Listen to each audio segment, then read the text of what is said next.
you felt like you didn't get much respect, maybe from the media, from the fans. Now heading to the final, do you feel like you're getting the attention and the respect that you deserve? Yeah, I'm feeling absolutely getting more attention and more respect about this final.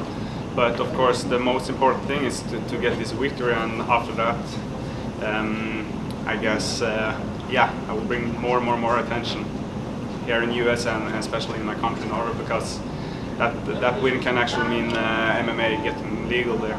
Yeah, and you live in Norway, right? Yeah, I live in Norway. And where did you do this training camp? I did every training in Norway in this preparation, so back home. Okay, nice.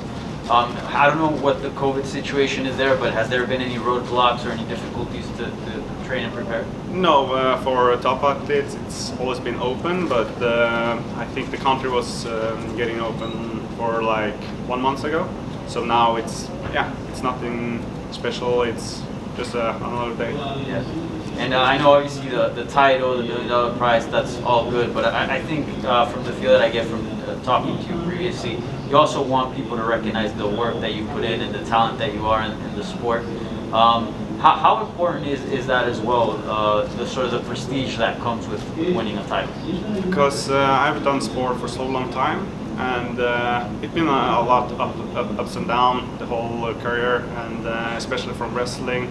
Like, I was placed at number 3 in the world and number 3 in Europe, and was very good there. And that's why people like I'm coming to MMA and this final with just 10 professional fights, and thinking that it's not too much, but that maybe is lack of experience for this final. But to be honest, I feel more experienced than all of the other guys in the roster. So I think you will see that in the fight, that I'm very confident and will come into calm, and like I say, I'm prepared for a 5-rounder with Carlos, and I've done my homework. Yes. And Antonio Carlos Jr. is obviously known for his great jiu-jitsu and submissions, but as you mentioned, you got that wrestling background as well. Are you willing and down to sort of test them in the grappling?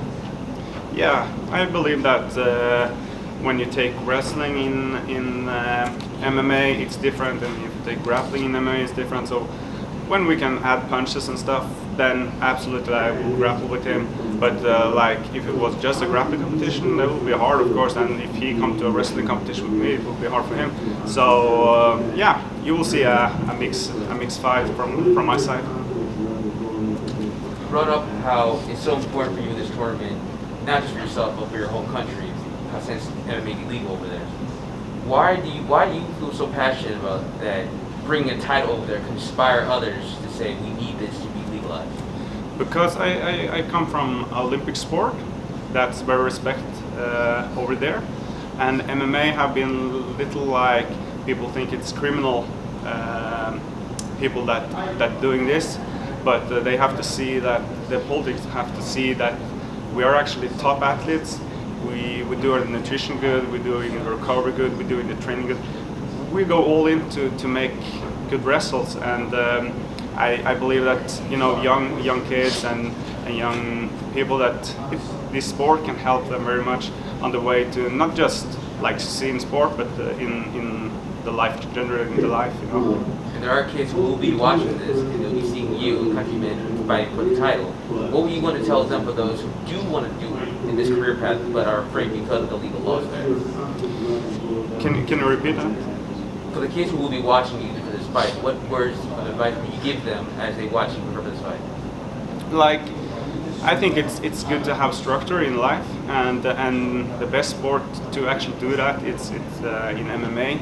So you can learn wrestling, you can learn grappling, you can learn like all the aspects of the game, and I believe how you respect other people, how you see on the coaches, how you see on the teammates.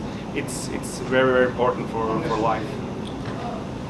Just winning the title and bringing it back to your home country, do you think that'll help sort of change the perception of the sport, help it become legal? Yeah, that will actually be the first step. It was like in boxing, Clarissa Shields' like rival, Cecilia Brækhus. She did that. Boxing was illegal, and she brought home some good fights and championship belts, and that started the talking. So the politicians started to talk, and yeah, as I see it, it's the first step. Then of course probably this championship and the next season with a good result and keep up the speed for the fighting. So I believe that actually will be the first step to make it legal, and I believe I'm the man to do that. Marthin, I talked to your teammate Jack Romanson recently. He had a lot to say about you. Can you kind of describe kind of what goes on in the gym and what the relationship is like between you two and how you guys have made each other better over time? You know, Jack was the first guy that I reached out to when I was wrestling, because I always wanted to go to MMA. So it was back in 2015. I just messaged him, and he talked to me and like invited me to the club. So he was actually the first guy that brought me to the gym, Frontline Academy, and to be able to spar and train and get advice from a guy like top 10 in the UFC.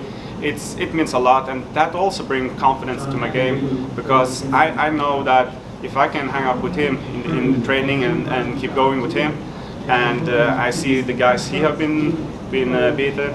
So yeah, I believe that also it's a big part of who I am today. So yeah, a very good guy. Marthin, you expected the last fight to go 15 minutes, and it ended up being a lot shorter than expected. How do you expect this fight to go down?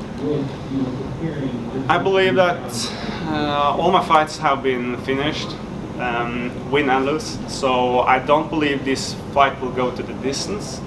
I need to be prepared for the head for 25 minutes, but I don't see it goes any longer than round 4. I actually don't. So thank you and good luck. Thank you. All right. Thank you very much, everybody. Thank you. Appreciate it. Thank you.